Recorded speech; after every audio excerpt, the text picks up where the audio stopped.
Hi guys, welcome to Antique Sprinklers. I'm very excited about today's video because the day it's being released is my youngest daughter Rachel's 21st birthday. If you live in the Philadelphia metropolitan area, maybe you just stay home for a couple of days. I'm also excited today because we have kind of a unique agricultural sprinkler from Buckner to talk about.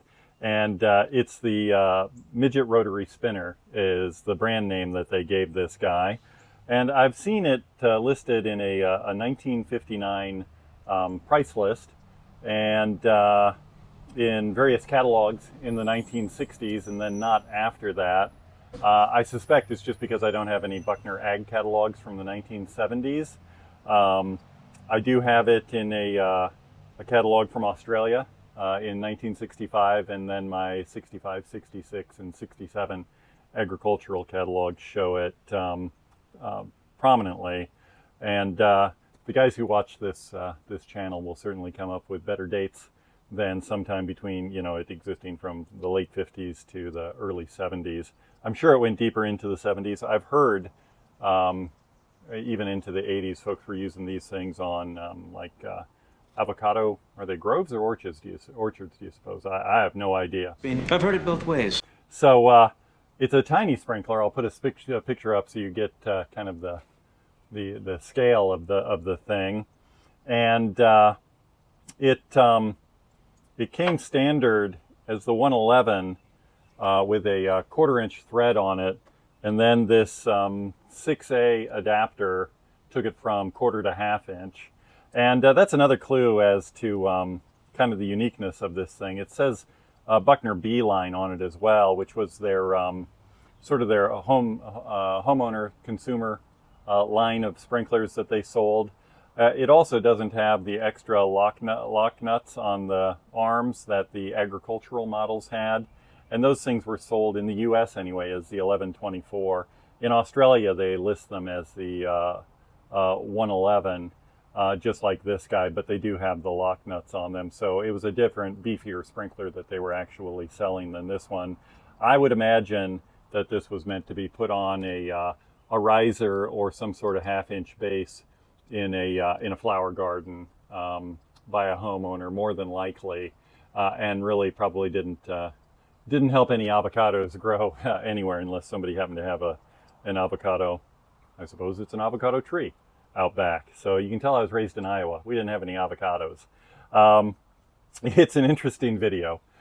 This thing spins really fast. I do have it slowed down quite a bit. Just fair warning, the cat took a glance at the screen while I was editing and got sick.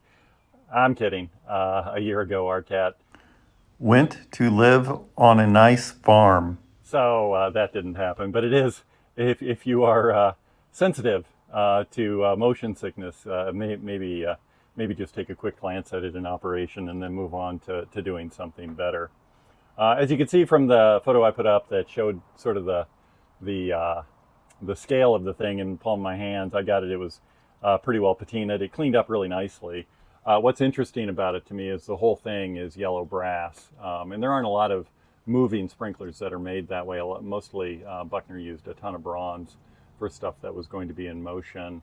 And then the other really interesting thing is it does have sort of that higher end GDG bearing that Buckner had that I'll get a better picture of it, and maybe I'll put up a picture of their advertising for the GDG bearing actually, which was sort of their version of Rainbird's TNT, the better bearing for impact rotors, and they used them on rocker jets as well, and then also on this teeny tiny little guy.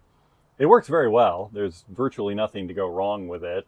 It has a pattern that puts out a couple of gallons a minute across, say, between 15 and 20 foot diameter. It's a pretty sprinkler.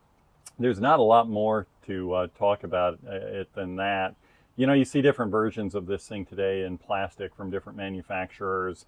Back in the day, there were a lot of brass whirling sprinklers made, but this thing was made at scale. And, its big brothers, certainly, although they weren't much larger than this guy, were meant for pretty intensive agricultural applications. And I could see farmers liking it. It's a very simple thing. And, today you see a lot of spinners on the ag market and have for decades. So So with that, I think I am going to get out of the way of this thing and wish my daughter a happy birthday one more time and get on with letting you guys watch this thing in action. Thanks.